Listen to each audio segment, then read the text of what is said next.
आज हम बनाएंगे बहुत ही ज़्यादा सॉफ्ट आटे के लड्डू। बहुत ही ज़्यादा ये हेल्दी और टेस्टी लड्डू बनते हैं। तो एक बार आप ज़रूर बनाइएगा, आपके घर में सभी को बहुत ही ज़्यादा पसंद आएंगे। तो चलिए बनाना देख लेते हैं।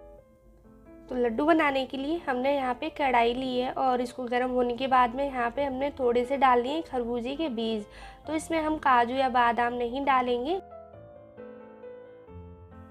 और 2 से 3 मिनट के लिए हमें इन्हें भून लेना है। और भूनने के बाद में हल्के से फूल जाते हैं। और अगर आप चाहें तो ऐसे भी डाल सकते हैं, लेकिन आप इस तरीके से अगर डालेंगे तो बहुत ही बढ़िया से लगते हैं।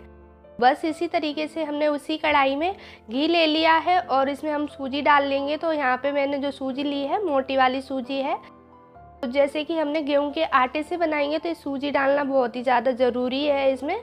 तो सूजी से एकदम जो है ना लड्डू दानेदार बनते हैं। तो यहाँ पे हम सूजी को भी हल्का सा 2 से 3 मिनट के लिए अच्छे से भून लेंगे घी के साथ में। तो ये मोटी वाली सूजी है तो इसको थोड़ा टाइम लगता है, तो इसे हमें आटे से पहले ही डाल लेना है।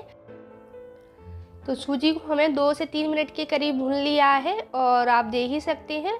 तो इस तरीके से हमें इसे भून लेना है। तो बस इसमें हम आटा डाल लेते हैं। तो ये गेहूं का आटा है, चना हुआ, जिससे हम रोटियां बनाते हैं ना, वही आटा ले लिया है। और अगर आपके पास मोटा वाला आटा है ना, जिससे हम लड्डू बनाते हैं गेहूं का आटा, तो ये तो बारीक वाला आटा है। तो इसमें हमने सूजी डाल ली है, जिससे दाने बनेंगे लड्डू में।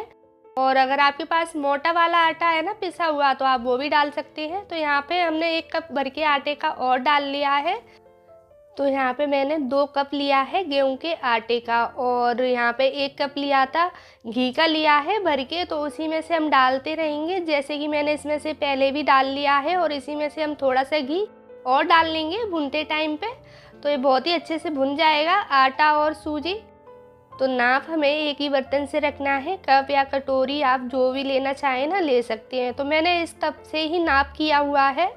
तो अच्छे से इसे भून लेंगे। और भूनने के बाद में हल्का सा इसका ना कलर चेंज हो गया है, आप देख ही सकते हैं। तो बस हमें इतना ही इसे भून लेना है। और भूनते टाइम में गैस को कम ही रखा था। तो 7 से 8 मिनट के करीब मुझे इस आटे को भूनने में लग गया है। तो बस इसी तरीके से हमें चलाते हुए इसे भून लेना है। आटा और सूजी बहुत ही अच्छे से भुन गए हैं, हल्का सा कलर भी चेंज हो गया है। तो अब इसमें हम दूध डाल लेंगे। तो उसी कप से हमने आधा कप भर के दूध का लिया है। तो दूध डालते टाइम में गैस को हमें कम ही रखना है और थोड़ा थोड़ा करके हम इसमें सारा दूध डाल देंगे। तो आधा कप भर के लिया आता। आपके पास जो भी दूध हो ना आप ले सकते हैं, जो भी आपके घर में आता हो। तो इसे हम चलाते रहेंगे और इसे और भून लेंगे जब तक कि अच्छे से दानेदार ना हो जाए। तो इस तरीके से अगर आप दूध डालेंगे ना तो दूध अच्छे से सूख जाता है जब तक चलाना है। और आप इस तरीके से अगर दूध डालते हैं ना तो ये काफ़ी टाइम तक ये लड्डू ख़राब नहीं होते हैं। आप इन्हें स्टोर कर कर भी रख सकते हैं, क्योंकि दूध को हमने अच्छे से सुखा लिया है और अच्छे से दाने भी बनने लगे हैं। तो अच्छे से सूखने तक हमें इसे चला लेना है। और अच्छे से सूख भी गया है, दूध इसमें बिल्कुल भी नहीं है। आप देख ही सकते हैं कितना अच्छे से आटा हो गया है, एकदम दानेदार। तो बस इतना ही हमें इसे पका लेना है। गैस को बंद कर देंगे। और अब इसके लिए हम यहाँ पे चीनी ले लेंगे। तो यहाँ पे हम उसी का नाप लेंगे जितना हमने आटा और सूजी लिया था ना। तो यहाँ पे हमने 2 और आधा, यहाँ पे हमने 2.5 कप भर के चीनी का लिया है। और चीनी को हम पीस लेंगे। और इसमें खुशबू के लिए हम इलायची डाल देंगे। तो छील कर 3 से 4 इलायची को डाल लेना है, इससे बहुत ही बढ़िया खुशबू आती है।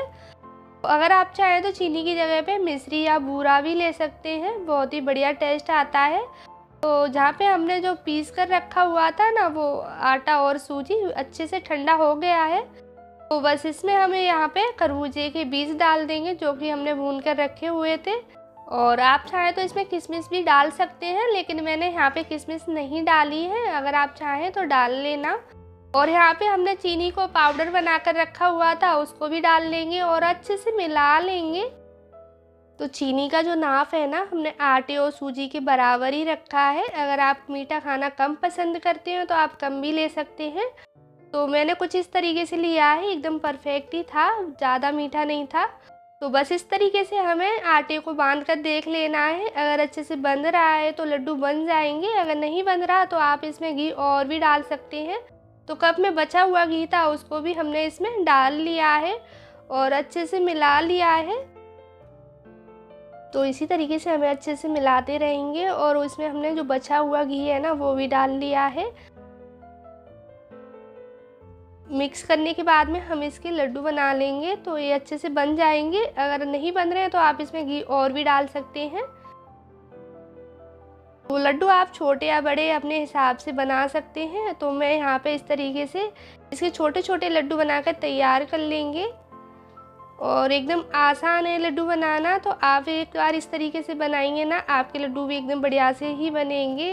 तो बस इसी तरीके से हमें सारे लड्डू बनाकर तैयार कर लेने हैं और आप इन लड्डुओं को 1 से 2 महीने तक बिना फ्रीज के स्टोर कर रख सकते हैं। ये ख़राब नहीं होते हैं।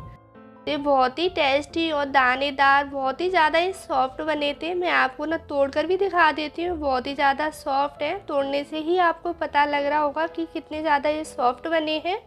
तो उम्मीद करती हूँ आज की रेसिपी आपको ज़रूर पसंद आई होगी और अगर आपको रेसिपी पसंद आई हो तो लाइक करें, शेयर करें। चैनल पर अगर पहली बार आए हो तो चैनल को सब्सक्राइब करें। फिर मिलते हैं नेक्स्ट वीडियो में नई रेसिपी के साथ।